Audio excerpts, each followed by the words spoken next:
allez. Comité réduit, donc on va faire quelque chose de très intime et on va surtout discuter globalement de vos attentes. Comment vous voyez, vous, la S400?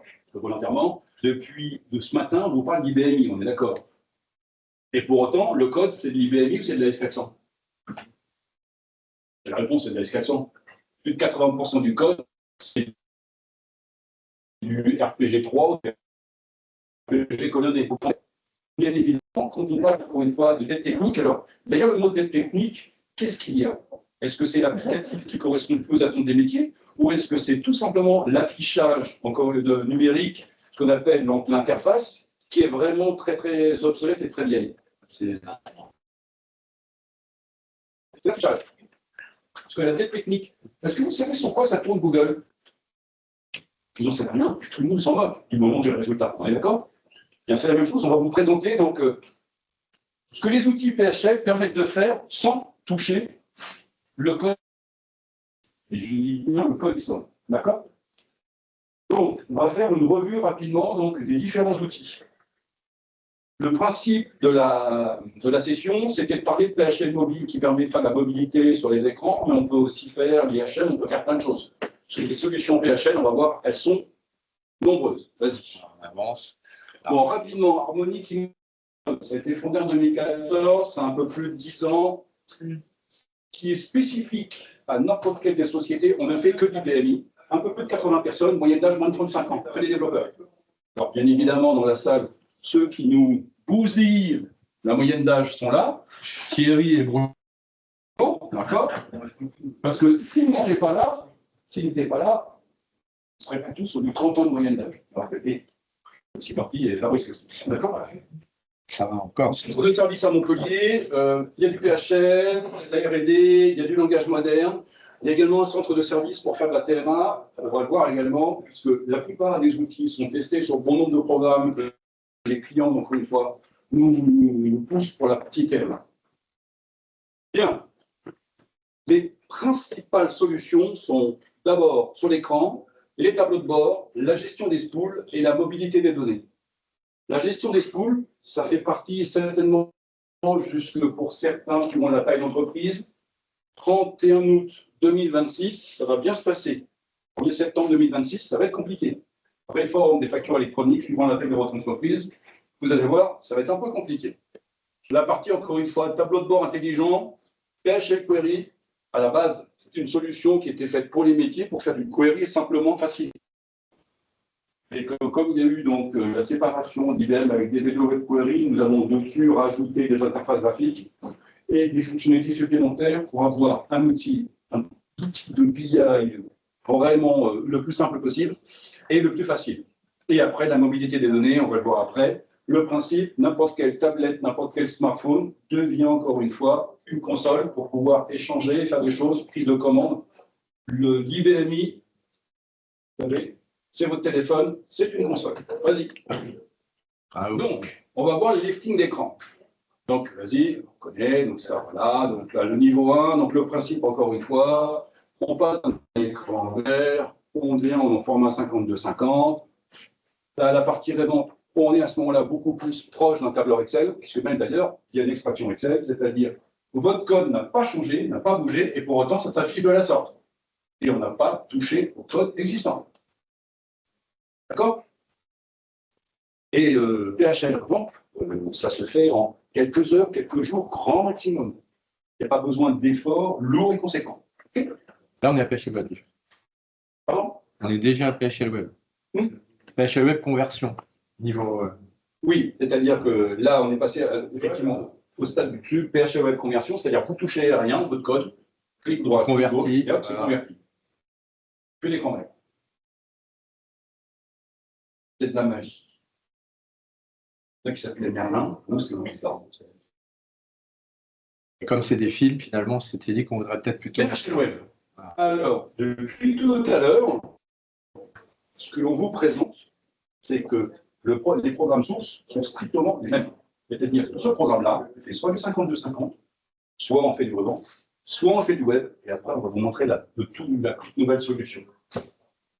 PHL Web, on ne touche pas, encore une fois, le code legacy, toutefois, il y a un peu de travail à faire sur le front-end. Vous voyez, il y a un peu de travail, c'est-à-dire que là, je positionne où je veux, je rajoute des incrustations d'images, d'écran, ce que je veux.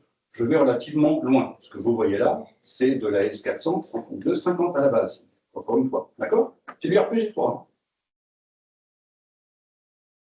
Comme Google, c'est pas comment ça fonctionne derrière, et ça tourne bien.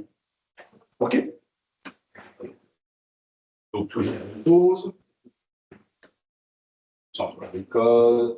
Alors, des fois, on le change un peu quand même, si ça nous arrange au passage de le changer, hein, je précise. Hein. C'est pas que ça peut fonctionner sans changer le code, mais on peut en profiter pour le restructurer, ou parce que pour améliorer l'IHM, ça nous intéresse de le faire.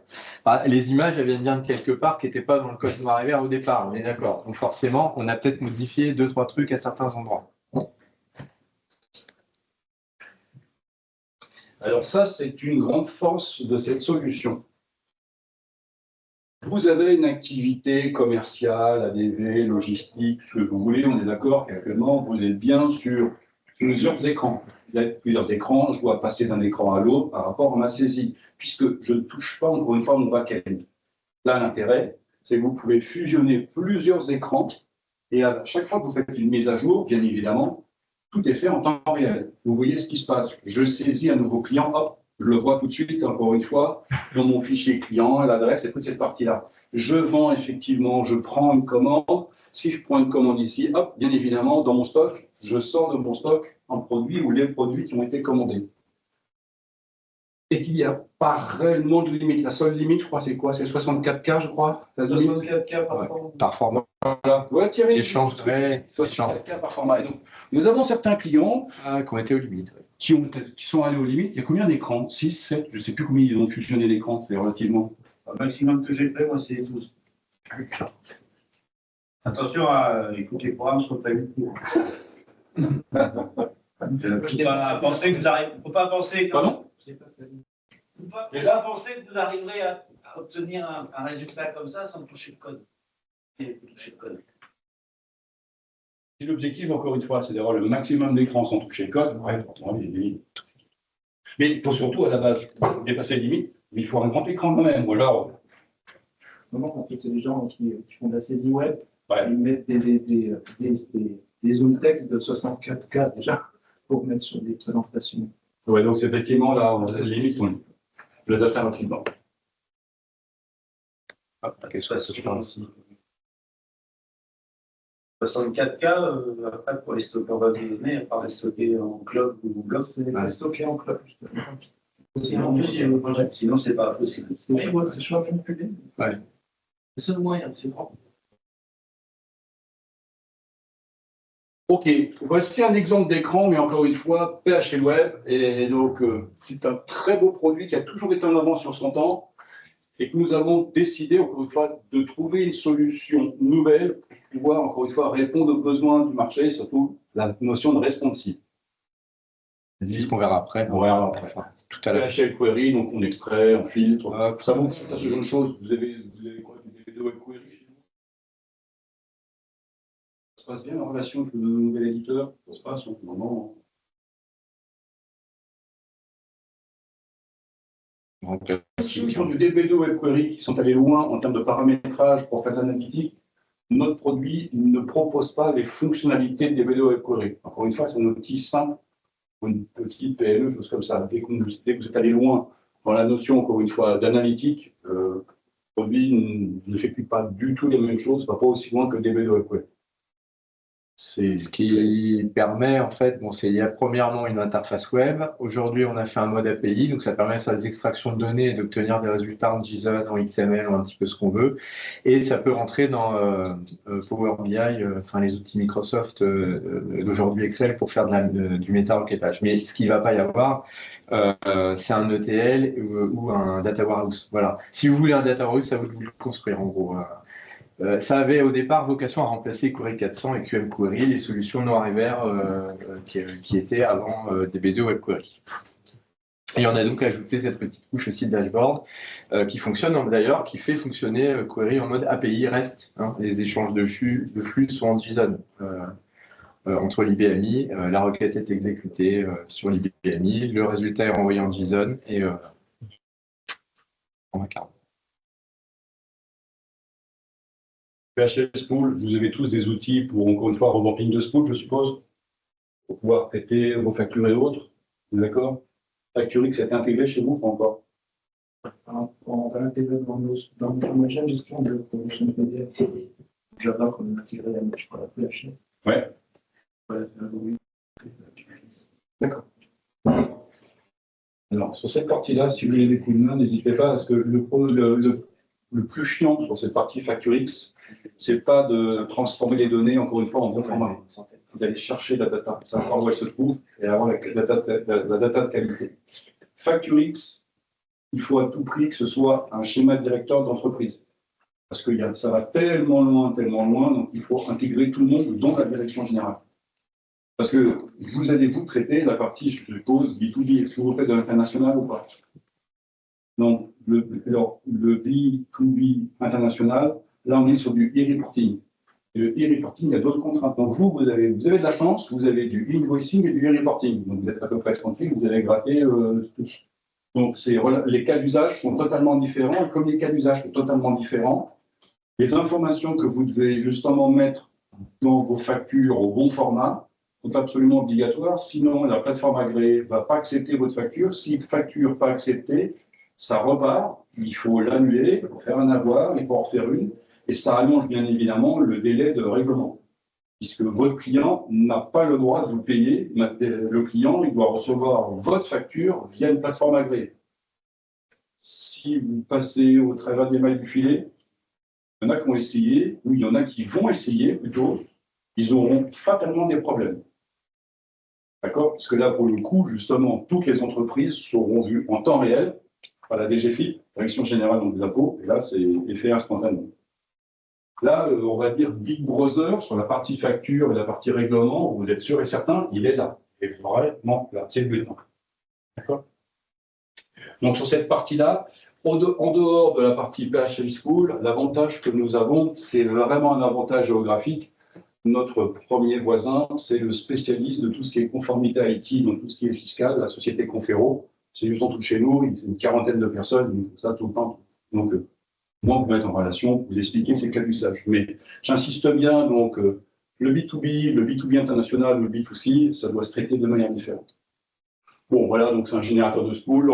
Néanmoins, le PHL Spool, dans la gamme PHL, ça a été le premier produit que nous avons réécrit sur du langage moderne pour être au plus proche des métiers. C'est-à-dire que désormais, pendant très longtemps, Thierry et Bruno ont travaillé avec Philippe Hachenko dans le développement des produits PHL qui sont toujours des produits extrêmement poussés pour les développeurs, pour leur permettre de pouvoir écrire des applications très sympas pour les métiers. Nous faisons maintenant, puisque nous sommes une école de formation et que nous formons beaucoup de jeunes, on voit qu'il y a de plus en plus de difficultés à trouver des ressources. Donc maintenant, les produits que nous faisons sont aussi au plus proche des métiers. PHL Spool est un produit qui est au plus proche des métiers. Désormais, maintenant, créer un document, un métier peut créer un document. Il n'est pas obligé de passer par un développeur. Il le fait tout seul. Clic droit, clic gauche, je prends mon spool, je le mets où je veux, je rajoute un QR code, je fais des choses. Une direction financière, une direction commerciale ADV doit être capable de le faire. Je ne suis pas obligé de passer par le développeur qui met les mains dans le code sur la partie du spool. Ça, c'est fini. Une fois la valeur ajoutée, je ne suis pas sûr qu'elle soit là, à votre niveau. Donc, il y a une connaissance de la localisation des data. Sur la partie du spool, oui, il faut avoir la connaissance sur la localisation des data. Sinon, en tout cas pour les factures, pour la partie Facturix, il faut savoir où se trouvent les data, il faut les nettoyer. Sinon, c'est chaud. Par contre, l'intérêt, pour une fois, de nos solutions, qu'elles soient PHL Print ou PHL Spool, que vous connaissez, ces deux solutions sont totalement conformes Facturix, c'est-à-dire qu'on a fait tout le format qui va bien. La facture, vous la connaissez, le recto, ce qui est visible, le verso, c'est tout, encore une fois, tout le flux XML que vous ne voyez pas, qui doit être intégré dans vos factures. Si ce n'est pas intégré, de toute façon, la plateforme est agréée, ou si ce n'est pas intégré, ou s'il n'y a pas les bonnes informations aux endroits déterminés, elle la refusera. Ça coûte beaucoup d'argent, il faut savoir. Hein. Parce qu'à chaque fois que vous déposez une facture, c'est payé, à chaque fois que vous faites un avoir, c'est payé, donc une facture foirée, c'est de toute façon 3 documents. Mais au-delà de ça, il faut savoir que chaque mouvement est vu par la Direction Générale des Impôts. Si vous avez trop de factures refusées, c'est un principe de base à la Direction Générale des Impôts. Quand il y a un doute, il n'y a pas de doute. C'est-à-dire que vous voulez cacher quelque chose. Ah oui, c'est comme ça. Vous les avez vus, et voilà, donc les contrôles fiscaux vont tomber beaucoup plus rapidement que prévu, malheureusement. OK. PHL mobile. Donc, le principe de PHL mobile, c'était aussi comme on va le voir après sur PHL Revolt, désormais, nous essayons, de par les évolutions technologiques d'IBM, Thierry et nous ont travaillé pendant de nombreuses années sur la partie PHL avec les outils de l'époque. Les outils de l'époque, il n'y avait pas 50, hein, c'était COBOL ou RPG, hein, donc ils ont travaillé avec toute cette partie-là. Mais nous sommes d'accord que depuis une douzaine d'années, une quinzaine d'années, IBM ne cesse de faire évoluer l'ES400 en IBMI, donc on y vient. Et donc l'IBMI, désormais, maintenant, c'est un peu plus de 40 langages de programmation et on n'arrête pas de rajouter des langages de programmation. PHL Spool a été fait en PHP. PHL Mobile, ils ont voulu se faire un peu plaisir techniquement, montrer ce qu'on est capable de faire. Donc là, on est dans du principe du no-code. Au final, c'est du no-code. Du no-code pour le monde IBM. Ah, j'étais en train de réfléchir un peu. Le produit par lui-même, en fait, il est en PHP côté back et ça doit être du Vue.js côté front compilé en Node.js pour fournir une interface de développement en full no-code. Enfin, en full no-code. Il reste du SQL à écrire. Donc le principe, au travers, encore une fois, de cela, c'est-à-dire maintenant, de par une tablette ou de par un téléphone, vous pouvez, encore une fois, accéder à votre AS400, vous faites de la synchro et vous pouvez travailler en mode autonome. Et dès que vous vous resynchronisez, entre les mises à jour que vous avez pu faire sur votre média et ce qu'il y a dans la base de données, si quelqu'un d'autre a aussi modifié en même temps l'information, il y a encore une fois une demande d'autorisation qui a la priorité, le mobile ou la personne qui a saisi. Donc, encore une fois, pour éviter les conflits, d'accord? L'énorme intérêt sur les sociétés qui ont des commerciaux ou qui ont des itinérants, les clients qui demandent, c'est le DG qui demande parce qu'il veut voir ce qui se passe sur le S400, sur le tiers-Q ou le télésiège pendant les 10 minutes, il dit j'aimerais moi plutôt que de se faire chier. Donc il veut savoir ce qui se passe. Il évite de paumer son téléphone du télésiège qui nous écoute, hein. Ça arrive souvent. De trucs. Et donc, en tout cas, il veut voir globalement donc, les résultats, les factures et comment ça se passe. Parce que bien évidemment, il déconnecte. Hein. Juste pour la descente, après, il se connecte. D'accord? Donc, le principe de PHL Mobile, c'est de fournir des fonctionnalités aux besoins d'aujourd'hui modernes. Surtout là où nous travaillons actuellement sur des dossiers de modernisation, toute la partie logistique, le téléphone devient le lecteur code à barre de la douchette. QR code ou lecteur code à barre, c'est avec le téléphone ou autre, et là, ça se fait rapidement. Donc ça, c'est vraiment très très vite. Ouais, ça peut devenir des tournées de livraison. Il y a des endroits où on n'a pas du réseau, on va quand même faire signer le client sur une tablette, on revient au dépôt, puis hop, on récupère les données, on les envoie à l'IBMI. Donc l'application, elle tourne en dehors, en mode non connecté, et en fait, elle permet de récupérer.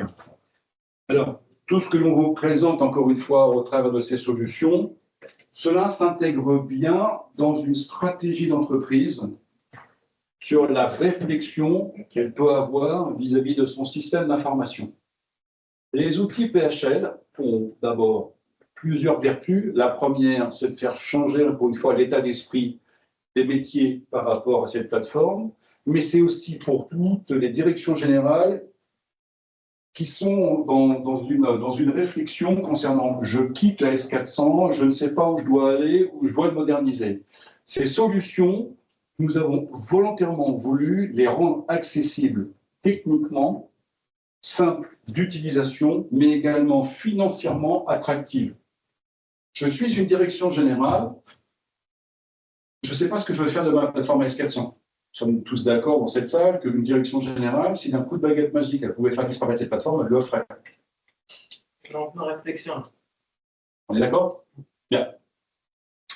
Donc, on va vous aider. Alors, on ne va pas vous aider dans votre réflexion. On va par contre vous faire partager tout ce que l'on vit.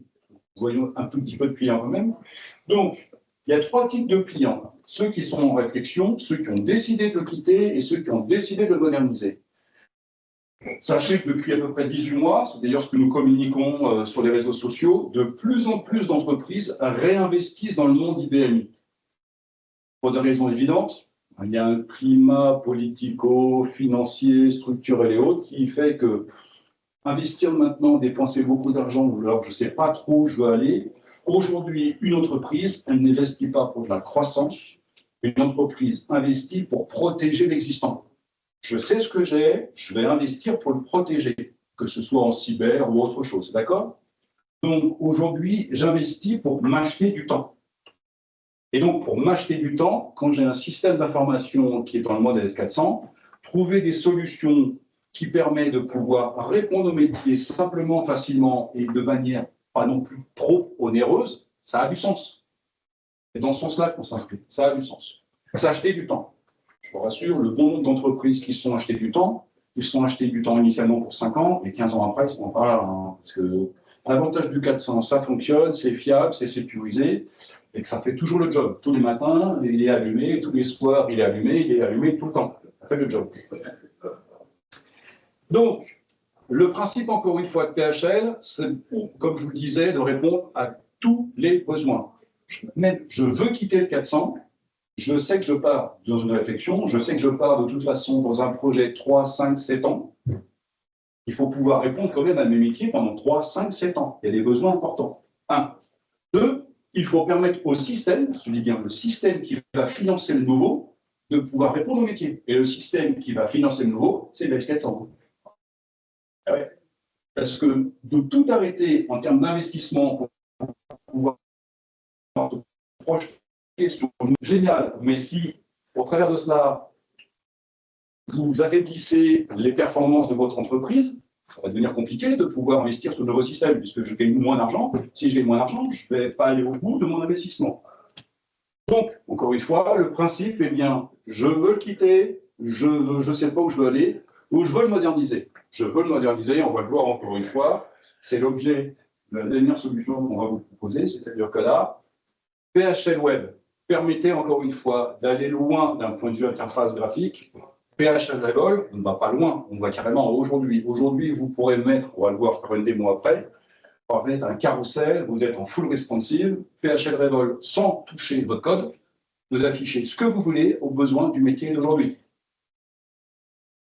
Là, on ne va pas se mentir, on est dans l'objectif de moderniser. Si je suis dans l'objectif de moderniser, je suis bien dans un mindset d'investissement. Vous voyez ce que je veux dire? Donc c'est pour ça que les solutions PHL, elles répondent à tous les besoins. Donc le principe de PHL Revol, on va vous le présenter après, c'est encore une fois, et vous allez voir, c'est-à-dire que depuis tout à l'heure, l'application que l'on a, l'application que Thierry aime bien, c'était une application sur présenter des films. Auparavant, c'était des jaquettes, style, encore une fois, les vidéothèques. Là, maintenant, on est beaucoup plus, encore une fois, sur le principe que vous êtes sur une plateforme, mais c'est toujours le même code. Et là, on va vous le montrer. Vous avez vos jaquettes, vous avez vos films, vous pouvez tout dérouler, vous pouvez faire ce que vous voulez. Si déjà PHL Web permettait d'aller aussi loin que votre imagination pouvait vous le permettre, PHL Revol, ça va même encore au-delà. C'est-à-dire que ça vous propose même des solutions modernes depuis aussi votre smartphone, puisque c'est full responsive. On est bon? Voilà. Bon, après, on parlait du club pour ceux qui veulent y adhérer. Bon, il y a quelques références. Alors, on ne met pas toutes les références, donc il y a 200 clients. Mais bon, les clients que nous avons là, d'ailleurs, dans tous ces clients, il y a les 3 types que l'on vous a présentés tout à l'heure. Il y a 3 types de clients. Certains sont dans la salle, je ne les nommerai pas, je les ai reconnus. Mais il y a tout type de clients. Ceux qui se posent des questions, ceux qui veulent le quitter et ceux qui veulent le moderniser. Il y a tout type de clients. C'est l'énorme avantage de cette plateforme. Aujourd'hui, à votre avis, il y a à peu près combien d'entreprises équipées de la plateforme IBM en France? 4000, 2000. Il a dû écouter le discours, c'est pour ça. Il y en a entre 3500 et 4000. Il y a 3500, c'est le chiffre officiel, c'est ce que voit IBM en termes de maintenance. Et il y en a 500 qu'IBM ne voit plus. C'est des sociétés qui ont du Power 6, en V5 R4 et qui n'ont pas touché l'applicatif depuis très longtemps. On en découvre un par trimestre. Mais des belles boîtes, hein. Ça va de 20 millions d'euros et la plus grosse que l'on a vue. 20 millions d'euros avec dans ce système? Ouais. Mais 20 millions d'euros, la plus grosse qu'on a vue fait 180 millions d'euros. Ah ouais, il y a des trucs, ça me dégage. Ok, ça marche bien, pourquoi on va changer? Ah, mais comme Power 6 quand même, il faut être joueur. Hein. Il y en a qui ne savent même pas où se trouve le serveur. Il faut être joueur. Hein. Ah, ouais. Et puis, bien évidemment, les sociétés en question, alors, pour nous, le record absolu, la boîte fait un peu moins de 4, je vais vous donner les chiffres parce que ça fait froid dans le dos. La boîte fait un peu moins de 90 millions d'euros, un EBITDA de 30%. Je vous laisse calculer, donc la boîte elle fait plus de 25 millions d'euros de résultats. D'accord? C'est 200 personnes. Donc on les a vus il y a 3 ans. Vous avez un P6 en V5R4, pas de maintenance logicielle, normal, mais plus que tout, messieurs. Pas de maintenance matérielle. Je vais voir, non, vous êtes sérieux, vous êtes sérieux? Et donc, je discute avec eux, l'applicatif fait quoi? Oh, il fait pas beaucoup de choses, la logistique et autres.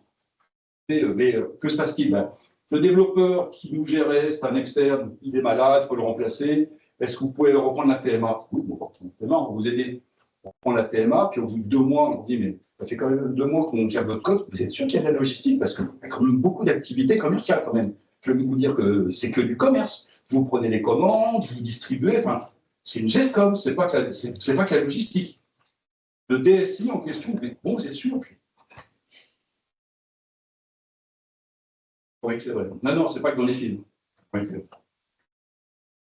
Donc, vous avez un système qui fonctionne très bien, qui n'a jamais embêté qui que ce soit. Pourquoi voulez-vous que ce DSI? Alors, le DSI était récent dans la boîte. Il avait 27 ans, c'était, on va dire, connecté 2 fois la machine, pour vous dire que le mec était récent quand même.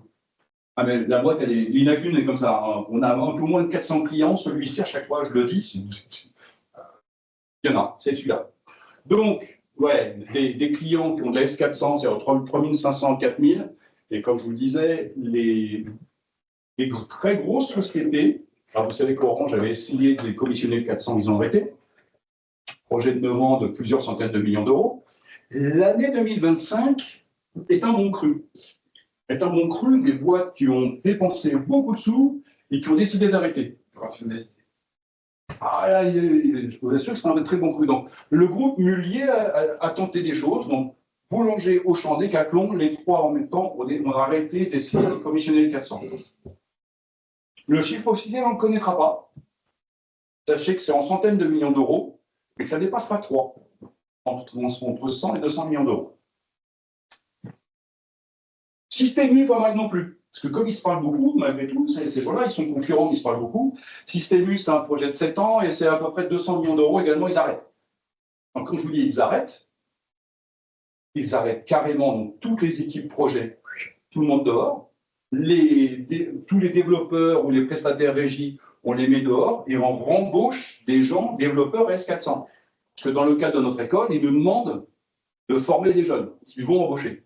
Et surtout, les 4 sociétés que je vous ai signalées, IBM pour vous dire, sont très très contents. Ils ont tous acheté des gros P10, des Power 10 ou des gros Power 11. C'est très très très gros. Alors pour des boîtes qui voulaient décommissionner il y a 6-7 ans, ils continuent sur cette plateforme-là. Alors, l'objectif, c'est pas de vous influencer qui que ce soit, hein, c'est simplement de vous dire comment le marché se comporte aujourd'hui. D'accord? Il y a Jiffy aussi qui s'est montré. Ah oui. Mais c'est qui? Jiffy, c'est un peu différent. Jiffy, alors, c'est pas le but de la session d'aujourd'hui, mais comme on est dans un comité, on va pouvoir échanger entre nous. Jiffy, c'est pile poil ce qu'il ne faut pas faire. C'est-à-dire, c'est un cumul de beaucoup de choses. Le pauvre IBMI ou le pauvre système d'information, si vous me permettez, c'est le coupable idéal. Ce n'est pas lui que le fautif. Il y a d'abord eu des erreurs stratégiques d'entreprise. Ils ont voulu se diversifier, vendre des meubles, vendre autre chose. Ils ont voulu faire du haut de gamme, alors que la clientèle n'était pas adaptée pour ça. Déjà, ils se sont gaufrés. D'accord? Mais comme ils ont essayé de mener plusieurs chantiers simultanément, ce chantier système d'information, eux, par contre, ils ont peu de chance. Les planètes n'étaient pas alignées. Il ne fallait pas le faire à ce moment-là et pas dans ces conditions-là. Résultat des courses, ils ont pris beaucoup de retard. Ça devait durer 5 ans, ça a duré 7 ans, ça devait coûter 75 millions d'euros, ça a coûté 150 millions d'euros. Et qu'à la fin, l'un des dirigeants, le fils du dirigeant, fils donc du dynasté, a voulu à tout prix faire passer au marchepied, au forceps, tout ce que vous voulez, la bascule, le go live. Et là, c'était la catastrophe. C'était la catastrophe, le système n'était pas adapté, les stocks n'étaient pas là, le RAV Pro déconnait, le DI déconnait. Quand vous êtes sur un marché où vous êtes sur du shipping, encore une fois, sur des délais de 3 semaines, 1 mois pour approvisionner les matières, tous les produits que vous achetez en Chine, c'était mort. Donc là, maintenant, ils n'ont plus les sous pour pouvoir remettre le système d'information correct. Ils tournent à moitié sur les SAP, à moitié sur le 400. La partie SAP, ils continuent à tourner dessus, mais ils essayent de regarder en même temps le 400 pour voir les écarts qu'il y a. Enfin, ils payent 2,6, c'est un bordel. C'est chaud. Et c'est pas cool, parce que c'est comme ça. Mais le 400 n'est pas que 20. Le 400 n'y est pour rien, mais la migration échouée, c'est bon coupable. Il y avait d'autres choses derrière. Mais oui, la société ne se passe pas bien non plus. Et donc, oui, ça fait aussi partie des gens qui ont essayé. Un peu la différence, ils ont essayé, mais je ne sais pas ce qu'ils vont faire avec, s'ils doivent aller au bout. Ils ne feront pas machine arrière de toute façon. Ils sont dedans, ils sont dedans. Ouais, d'accord? Petite démo? Alors, elle va être Petite démo de quoi? De Revol ou de mobile? courte de Revol. Revol. On va gérer. Alors, mobile, en fait, je ne peux pas. Bon, ben, c'est ça, c'est très bien. Voilà, parce que Yann André doit être en même temps dessus. Et il fait exactement la même démo. Et en fait, comme on n'a pas deux environnements, La démonstration est de toute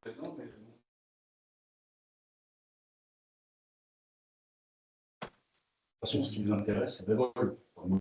ah, d'accord. C'est Revol, vous êtes d'accord? Ah oui.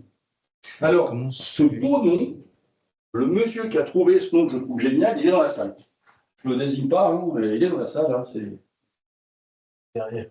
C'est à Bordeaux.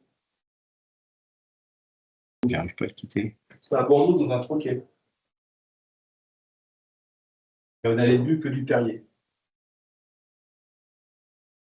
Ah, voilà. Voilà en vrai. Donc c'est la même application, toujours la même application qu'on a pu présenter précédemment avec les fils. Sauf que là, elle va être en mode slider au carrousel. Vous êtes sur la S400. Sur votre application. C'est la même application. Et nous avons connu. Ouais, tu connais. Par rapport à tous les développements, à toutes les connexions qui sont effectuées, est-ce que ça veut dire que les gens conservent la priorité de l'interactif? En fait, dans PHL Web, on n'est pas en vrai interactif, on est en mode soumis. On est en batch interactif en quelque sorte, mais on est soumis dans un sous-système pour en fait, on se passe du contrôleur 52-50 et c'est tout le principe. Très bien, ça. Tout le principe de PHL en fait, c'est l'utilisation de handler et le RPG continue à croire qu'il communique avec un DSPF, mais c'est pas vrai. Il communique avec un fichier enfin avec un programme en fait, qui se fait passer pour le DSPF, et ce programme communique avec un serveur web. Par nature, on a utilisé un principe qui existe depuis IBM. Aussi, ça utilise ce qu'on appelle un fichier spécial. Voilà. Qui en fait est le premier handler. Avant Open Access, les fichiers spéciaux rendaient à peu près le même service. Et dans cette évolution-là, ce qu'on a fait par rapport à l'ancienne version de PHL Web, qui est en fait, on a eu un client qui a passé des pentests de sécurité et qui nous ont fait valoir qu'il ne fallait plus envoyer des scripts directement par le biais du navigateur, mais envoyer de la donnée statique. Donc on s'est orienté vers des flux de JSON. Et finalement, une fois qu'on arrive à avoir des flux de JSON, on se dit c'est comme si j'avais des API REST, et pourquoi je ne pourrais pas les consommer avec un front moderne? Donc là, ce que vous voyez, c'est du React. Autrement dit, mais si j'avais voulu faire du Vue.js, je pourrais faire du JS ou du Angular, ou en fait n'importe quoi qui permet de faire un front aujourd'hui, qui va consommer mes API. La petite nuance avec un nouveau développement qu'on reprendrait à zéro avec du PHP, c'est que là, j'ai conservé mon RPG et les règles du jeu vont continuer d'exister. C'est-à-dire que si j'ai déclaré une touche de fonction qui rend un service, mon développeur front devra respecter cette règle sur cet écran il devra créer une action qui correspond à minima à cette touche de fonction qui rendra le même service. Donc l'intérêt de ça, c'est de conserver les règles de gestion dans nos programmes RPG qui peuvent être sensibles et qu'on n'a pas le temps de réécrire, et de ne jouer que sur la dernière couche graphique qui est devant. Parce qu'en fait, c'est celle-là que les utilisateurs voient, c'est celle-là que les directions voient, c'est celle-là que nos métiers voient, et leur rendre la vie plus agréable en conservant, en prenant un minimum de risques sur les règles de gestion du passé. C'est l'objet de, en tout cas, c'est la philosophie des produits PHL. Évidemment, dans une autre étape, il pourrait y avoir d'autres produits. On a dans la palette de ce qu'on fait, on a des clients qui veulent faire du Symfony, du PHP, et cette plateforme permet de le faire. Nous, dans notre gamme d'outils qui est là, on va conserver et réaménager notre RPG parce qu'il y a peut-être des milliers de lignes de programme là-dedans et que justement, pour l'instant, les réécrire, c'est très risqué. Parce qu'il y a des règles de gestion qui sont très... Demain, à l'aide des outils IA dont on dispose aussi chez Harmony, peut-être qu'on pourra se permettre de réécrire de tels programmes en prenant pas les mêmes risques parce qu'on aura rétro-documenté. Mais ça, venez à une autre session de chez nous, parce qu'on va en parler, je crois, c'est jeudi. Jeudi. Ouais, c'est jeudi. Donc là, si j'ai des touches de fonction qui interagissent dans des SPS, je pourrais directement les répercuter sur cet écran. C'est ça, oui. Alors là, je ne vais pas le faire parce qu'on est encore dans un mode expérimental, mais le bouton créer qui est là, oui, ce serait pour créer un film. Et donc, en fait, ce bouton, c'était bien le F6 qu'on avait avant et qui affichait un autre écran. Et c'est pareil, cet autre écran, à moi de le réinventer. Donc, voilà, et à moi de déterminer comment je veux que se matérialise réellement cette liste déroulante, parce que je peux vouloir en changer la forme. Là, en réalité, je montre un carrousel ou un slider, mais c'est un sous-fichier derrière que j'ai alimenté. Okay. J'ai ajouté des lignes dans un sous-fichier. Alors, on doit avoir une autre variante. Parce que peut-être que finalement, c'est sous forme de grille que je voudrais l'avoir. C'est toujours le même sous-fichier, j'ai changé de présentation, c'est tout. Là en fait, on va fournir des nouvelles formes de représenter les sous-fichiers et des nouvelles formes de représenter un petit peu tout ce qu'on veut. Et si vous avez dans vos locaux un développeur front, il va même pouvoir développer ses web components pour représenter à la manière dont votre entreprise veut que ça soit représenté, tout en conservant en fait le code back d'origine. Voilà la philosophie. Le point est important, encore une fois, pour faire du beau PHL, il faut quand même un développeur front qui a du talent. Pas uniquement au niveau code, mais au niveau graphique. Parce que sinon, client historique qui a récupéré en tierce maintenance applicative un de nos autres clients qui utilise du PHL, il fait c'est génial ce qu'on peut faire avec PHL. Oui, on peut faire depuis très longtemps. Mais c'était développeur, pas le niveau graphique, et qu'il faut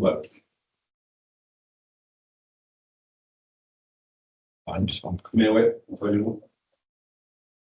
Et une limite qu'on avait en PHL Web pour le moment, c'était la responsivité.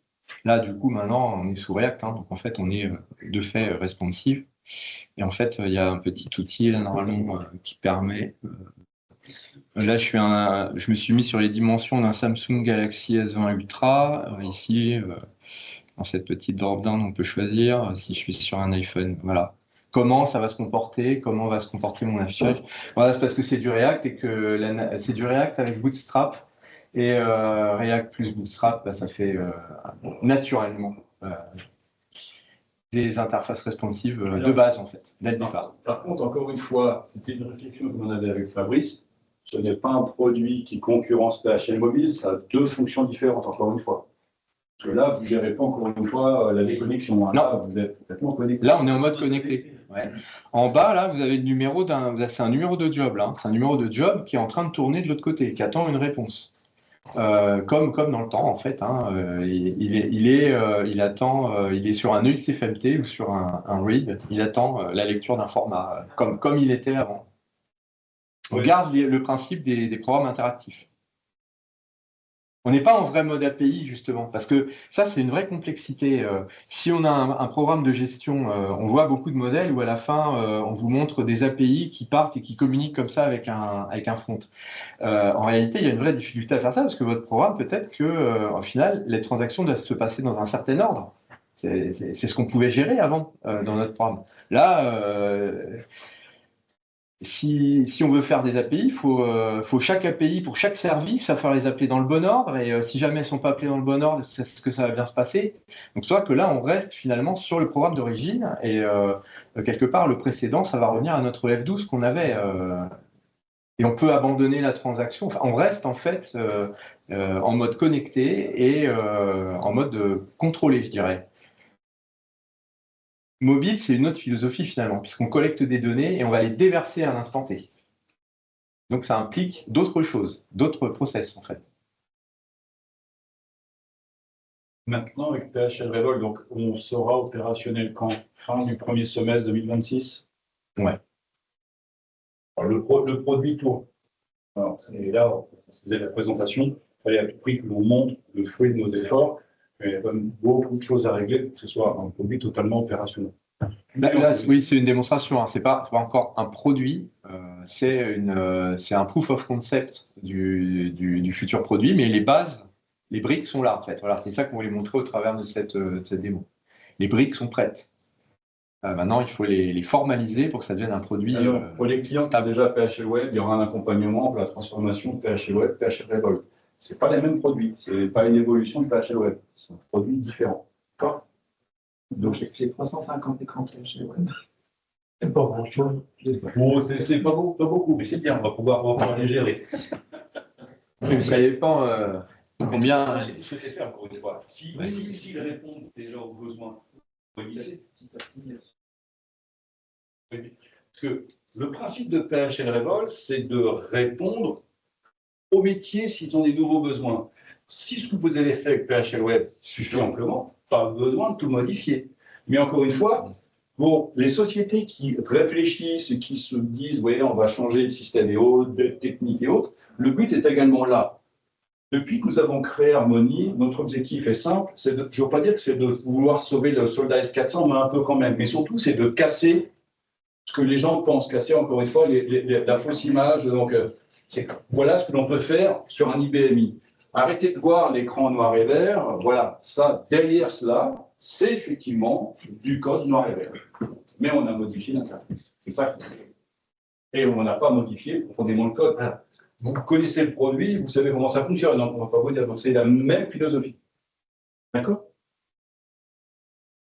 Et puis l'idée, c'est pas de tout révolutionner, c'est d'aller étape par étape. C'est pour ça qu'il y a toute cette logique. Enfin, la démo, quand on fait vraiment un échange avec un client pour aller vers un POC sur PHL Web de Marivol, c'est vraiment de dire on va y aller graduellement. Le projet Big Bang, on est tous passés par là et en général, c'est le meilleur moyen de jamais arriver au bout.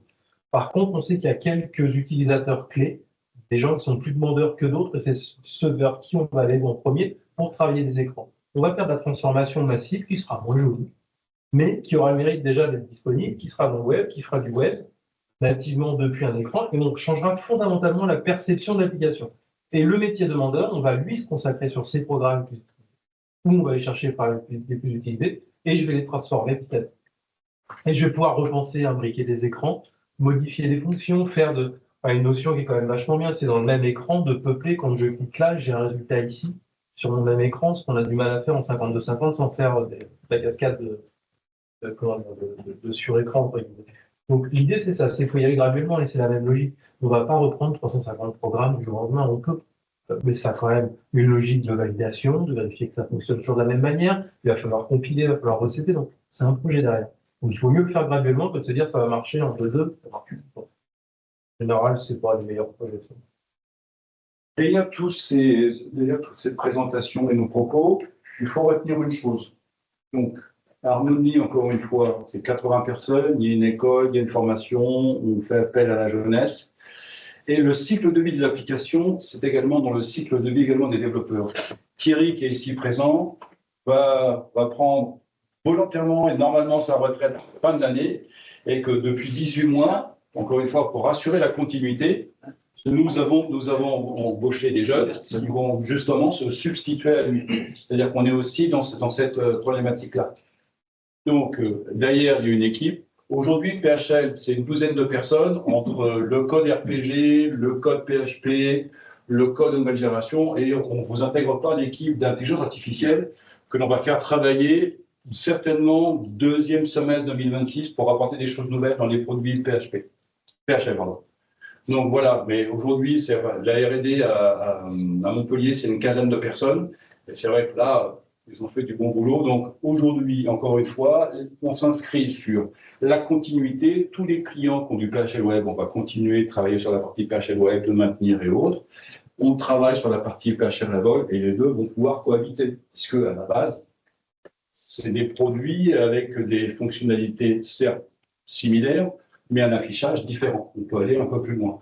Et que, encore une fois, un carrousel sur un ERP, pas sûr que. Enfin, tout dépend encore de l'application que l'on va avoir, on est d'accord. Ouais, on va reprendre à tout ce qui a pu manquer à PHL Web, les affichages en arborescence, fournir des tree-views, enfin tout ce que vous pouvez trouver finalement dans les composants graphiques. Ça compte plus dans l'affichage, dans la gestion. Oui, en fait, mais en fait, on trouve déjà des bibliothèques de composants. On peut déjà épiocher dans des choses du web qui sont déjà faites, et tout ce qui est assimilable dès que c'est de la table de données, on dit ça c'est un sous-fichier.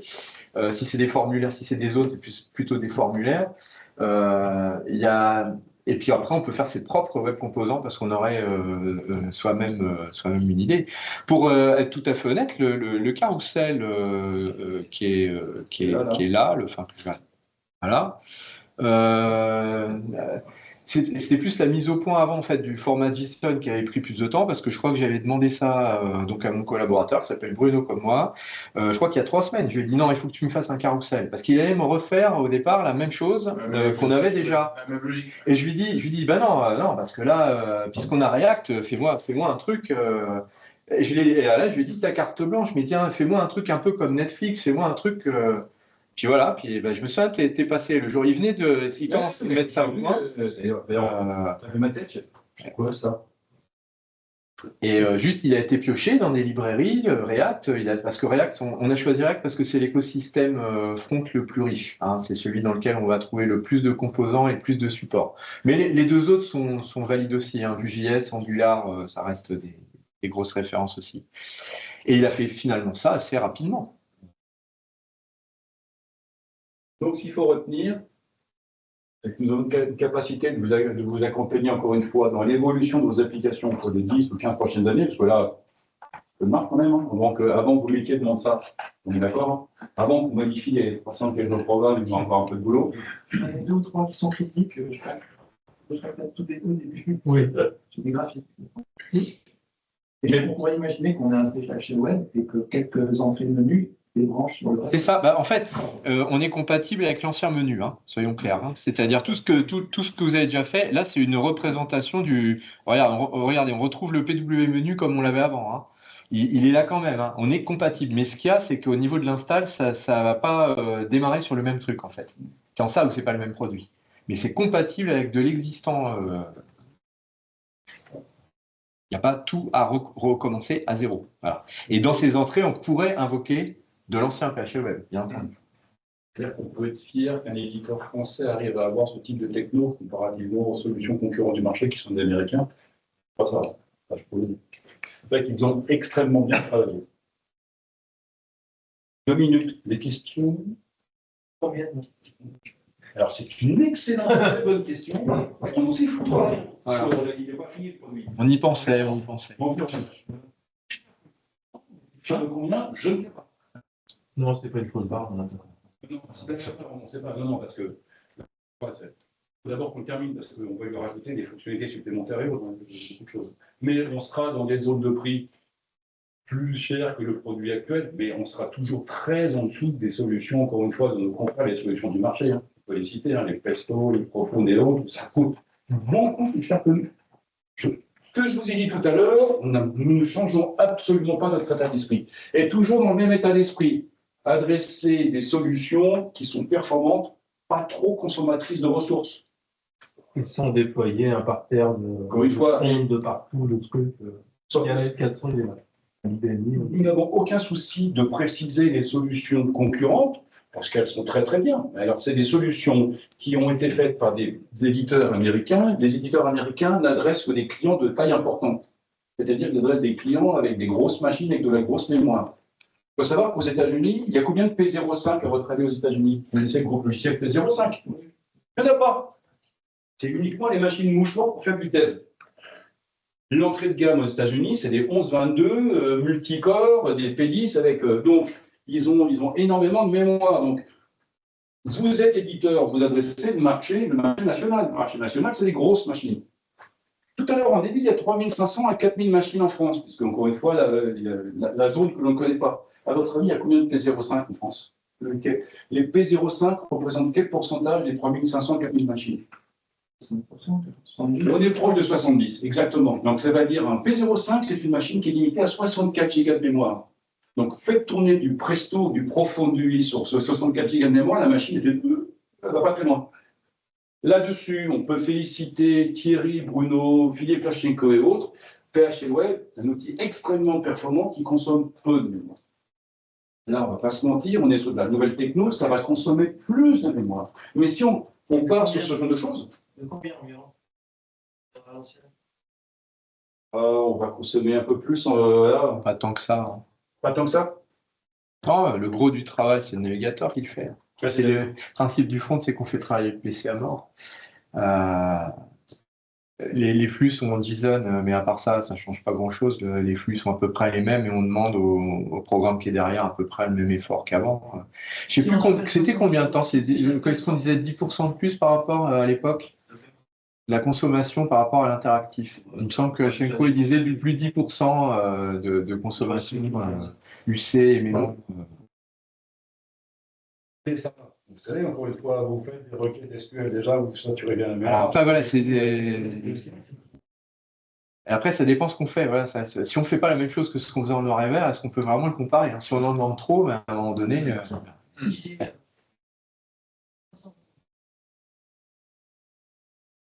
Non, pour moi, ça réagit pas trop mal, hein. L'UMI, il voit pas grand-chose, hein. Pour moi, même les flux de téléchargement des images qui sont là, c'est comme 100 sessions interactives. Enfin, en termes du programme lui-même, non, pour moi, ça consomme pas beaucoup plus que le noir et vert. Il va y avoir un peu plus au moment, c'est sur le réseau. Oui, non, c'est ça. C'est sur le réseau, il va y avoir un peu plus. Et voilà, le flux réseau va être plus important parce qu'on a voulu mettre des images et parce qu'on a voulu avoir les affiches et tout. Voilà, c'est ça qui coûte. Ouais, c'est ça. La partie basse, je vois pas tellement où elle va consommer plus en fait.